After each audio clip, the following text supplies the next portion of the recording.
प्यारे बच्चों, आज हम कक्षा 8 गणित अध्याय 6 वर्ग एवं वर्गमूल की प्रश्नावली 6.4 का क्वेश्चन नंबर 3 हल करेंगे। इससे पहले हमने क्वेश्चन नंबर 1 और 2 हल किए हैं पिछले लेक्चर में। तो आज हम क्वेश्चन नंबर 3 हल करेंगे। जो हमारा प्रश्न है, निम्नलिखित दशमलव संख्याओं के वर्गमूल ज्ञात कीजिए। तो अभी तक जो हमने भाग विधि से वर्गमूल निकाले हैं वो उसमें दशमलव नहीं था, लेकिन अब जो हमारा क्वेश्चन नंबर 3 है उसमें हमें दशमलव संख्याओं का वर्गमूल निकालना है। तो दशमलव संख्याओं के वर्गमूल निकालने में सामान्य वर्गमूल जो हम भाग विधि से निकालते हैं उसमें और इसमें ये अंतर है कि इसमें हम जो जोड़ा बनाते हैं वो हम दशमलव से एक ओर दाईं ओर को जाते हैं और दशमलव से बाईं ओर को जाते हैं। ठीक है, तो दशमलव से बाद वाले अंकों का जोड़ा अलग बनता है और दशमलव से पहले वाले अंकों का जोड़ा अलग बनता है, यही अंतर है। जबकि जब दशमलव वाली संख्या नहीं थी, सामान्य भाग विधि से वर्गमूल निकालने वाला सवाल था, तो उसमें हम क्या करते थे, दाएं से बाएं की ओर जोड़ा बनाते हुए चलते थे। लेकिन इसमें हमें क्या करना है, दशमलव को देखना है, उसके बाद हमने जो हमारा डेसिमल है उसके बाद के अंकों के जोड़े डेसिमल से शुरू करके बाएं से दाईं की ओर को बनाने हैं और डेसिमल से पहले वालों के जोड़े दाहिने से बाईं ओर को बनाने हैं। ठीक है, जैसे आप मेरे पेन के हिसाब से देखिए, पेन को देखते हुए आपको समझ में आएगा। ये आपका डेसिमल है, डेसिमल से बाद वाले अंकों का जोड़ा हम वहीं से शुरू करते हुए बाएं से दाईं की ओर को बढ़ेंगे और डेसिमल से पहले वाले अंकों का हम दाहिने से बाईं ओर को बढ़ेंगे। तो इस तरीके से जो हमारा जोड़ा बना, एक तो 5, 6 का बना और एक खाली 2 का बना। और फिर हम उसी तरह का भाग विधि से करेंगे। हम एक ऐसी संख्या सोचेंगे जिसको उसी से गुणा करके या तो 2 आए या 2 से कम आए। तो वो संख्या है हमारी 1, 1, 1 जा 1। ठीक है, क्योंकि अगर हम 2 करते हैं तो यहाँ भी 2 रखना होगा, तो 2, 2 जा 4 होगा, जो कि गलत हो जाएगा, 2 से ज़्यादा हो जाएगा। अब 2 से हम 1 को माइनस करेंगे तो 1 आया। अब उसके बाद जब पहला काम हमने करना है, क्योंकि ऊपर से हमने पूरा जोड़ा उतारना है, लेकिन उससे पहले यहाँ दशमलव है, तो दशमलव को हम पहले ऊपर लगा देंगे। ठीक है, दशमलव हमने लगा दिया। अब हमने पूरा 56 नीचे उतारा, तो अब 156 आ गया और फिर 1 में 1 जोड़ा। बाकी सारी गतिविधियाँ वैसी होंगी, सिर्फ जोड़ा बनाते समय ध्यान रखना है। और जब हम दशमलव से बाद वाली संख्याओं को नीचे उतार रहे होते हैं तो उस समय हमें पहले ऊपर दशमलव लगा देना है, ये याद रखना है।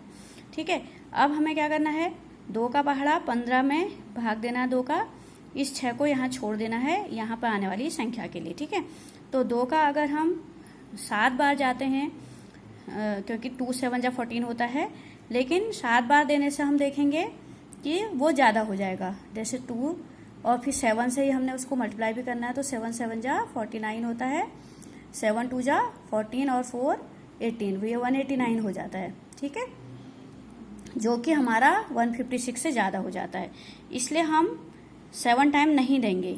ठीक है, हम 7 टाइम नहीं देंगे, हम कितने टाइम देंगे, 6 को हम यहाँ भी लिखेंगे और यहाँ भी लिखेंगे। आपको पता है दोनों साइड लिखना होता है, हम इससे पहले बहुत सारे सवाल कर चुके हैं।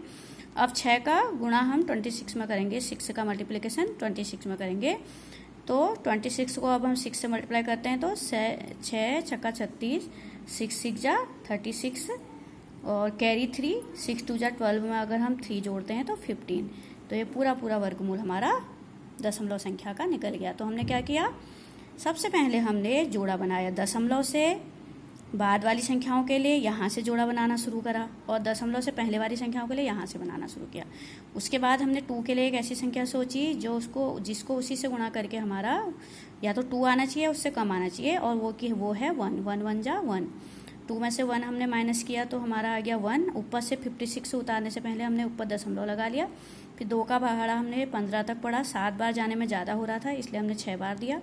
तो हमारी दशमलव संख्या है 2.56, इसका स्क्वायर रूट हमारा कितना निकला, 1.6। तो दशमलव संख्या का वर्गमूल इस तरीके से निकालते हैं।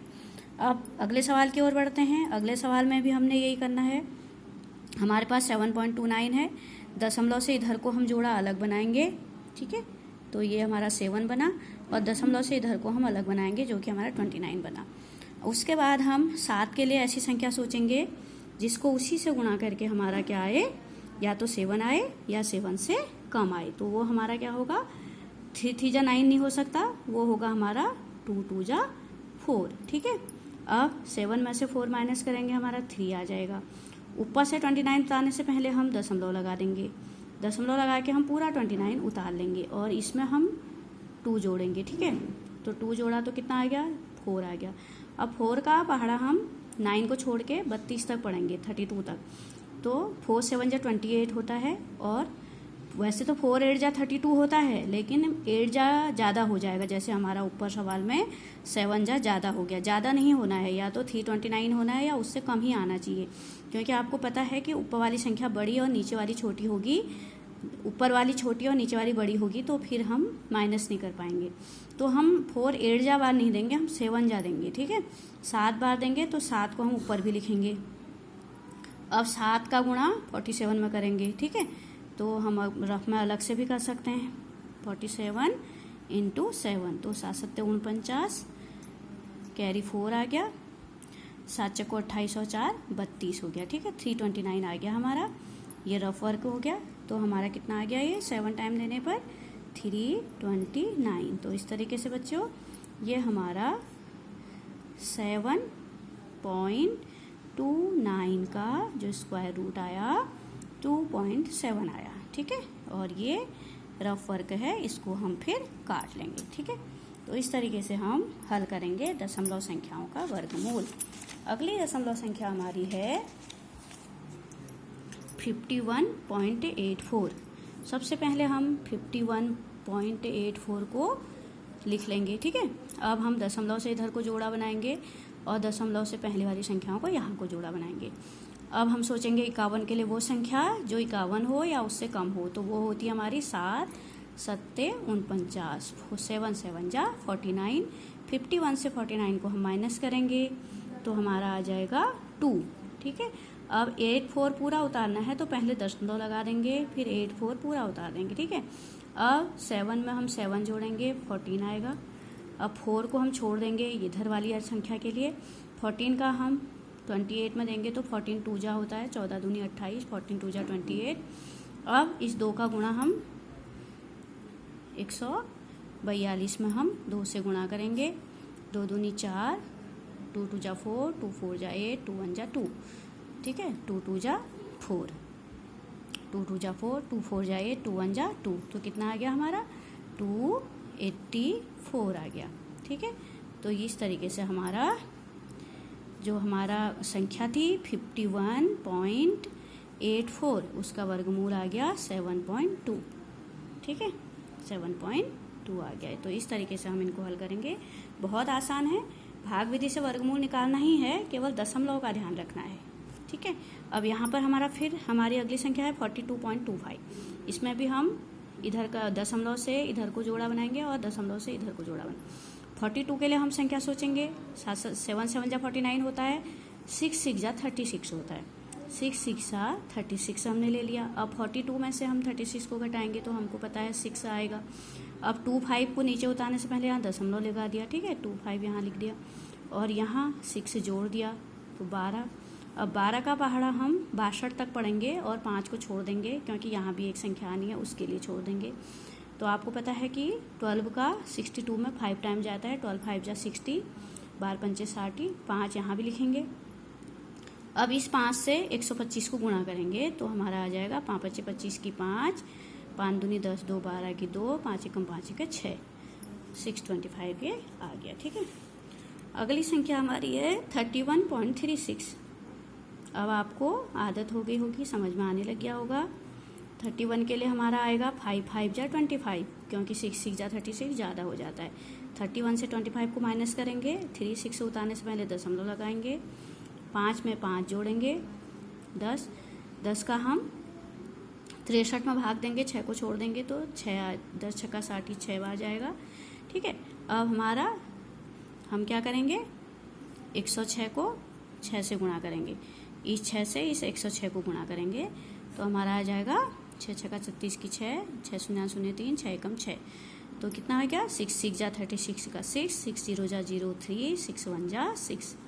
इस तरीके से हमारा आ गया 31.36 का स्क्वायर रूट आ गया 5.6। ठीक है, तो इस तरह अब वर्गमूल का चिन्ह नहीं लगाएंगे, हमारा आंसर आया 5.6। ठीक है, तो ये हमारा 31.36 का वर्गमूल आया। अगला सवाल हमारा है क्वेश्चन नंबर 6 ले रखा हमने पहले। किसी वर्ग की भुजा की लंबाई ज्ञात कीजिए जिसका क्षेत्रफल 441 वर्ग मीटर है। यहाँ पे मीटर स्क्वायर है, इसका मतलब है वर्ग मीटर है। तो हमें एक वर्ग की लंबाई, भुजा की लंबाई निकालनी है और उसका क्षेत्रफल दे रखा। तो बच्चों आप जानते हैं वर्ग क्या होता है।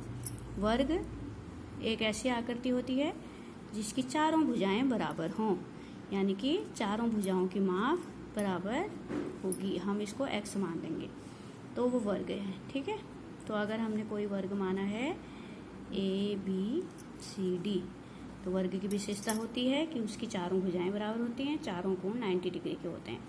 अब हमें इसकी भुजा नहीं दी है, हमें दिया है क्षेत्रफल। तो हमें पता है, हम मान लेंगे, माना वर्ग की भुजा कितनी है, x इकाई है। ठीक है, तो हमें पता है वर्ग का जो क्षेत्रफल होता है वो कितना होता है, वर्ग का क्षेत्रफल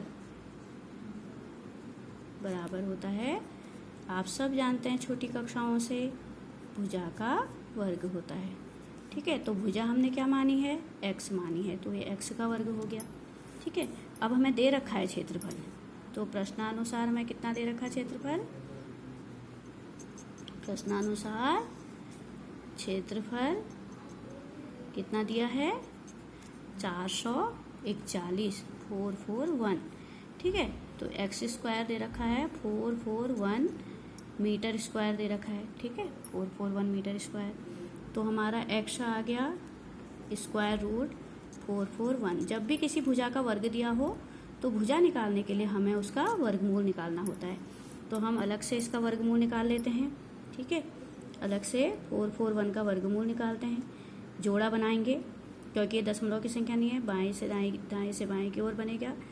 2 2 जा 4, 4 में से 4 गया 0, ऊपर से पूरा 41 उतरेगा, यहाँ पर 2 प्लस करेंगे 4, 4 का भागा 4 में 1 टाइम जाता है, 1 यहाँ भी लिखेंगे, यहाँ भी 1 1 जा 1, 1 4 जा 4, तो कितना आ गया हमारा वर्गमूल, 21 आ गया, 21। ठीक है, तो हमारी जो भुजा आ गई है वो कितनी आ गई है, 21 मीटर। ठीक है, 21 मीटर आ गई वर्ग की। तो हमें क्या दिया था, हमें दिया था एक वर्ग जिसकी भुजा नहीं दी थी, उसका क्षेत्रफल दिया था। तो हमें पता है वर्ग की सभी भुजाएं बराबर होती हैं। अगर एक भुजा x है तो सारी भुजाएं x होंगी, और वर्ग का क्षेत्रफल जो होता है वो भुजा का वर्ग होता है। हमने भुजा x मानी है तो x का स्क्वायर होगा, भुजा का वर्ग मतलब x का वर्ग। तो क्षेत्रफल जो कि दिया है 441, यानी x स्क्वायर इक्वल टू 441, तो x इक्वल टू 441 का 441 मीटर स्क्वायर का स्क्वायर रूट, जो कि हमारा 21 आता है। ठीक है, 21 मीटर भुजा आ गई। अगला सवाल हमारा क्वेश्चन नंबर 7 है। इसमें हमें ये कह रखा कि किसी समकोण त्रिभुज ABC में कोण B 90 डिग्री का है, तो यदि उनकी भुजाएं AB 6 सेंटीमीटर हो, BC 8 सेंटीमीटर हो, तो AC ज्ञात कीजिए। ठीक है, तो एक समकोण त्रिभुज ABC दे रखा। प्यारे बच्चों, समकोण त्रिभुज वह होता है जिसका एक कोण 90 डिग्री का हो, और वो 90 डिग्री वाला कोण कौन सा है, B, कोण B है। ठीक है, दे रखा है प्रश्न में। तो हमारा जो चित्र बनेगा वो इस तरीके बनेगा। समकोण त्रिभुज वह त्रिभुज है जिसमें उसका एक कोण 90 डिग्री हो, प्रश्न में वह 90 डिग्री का कोण है, कोण B।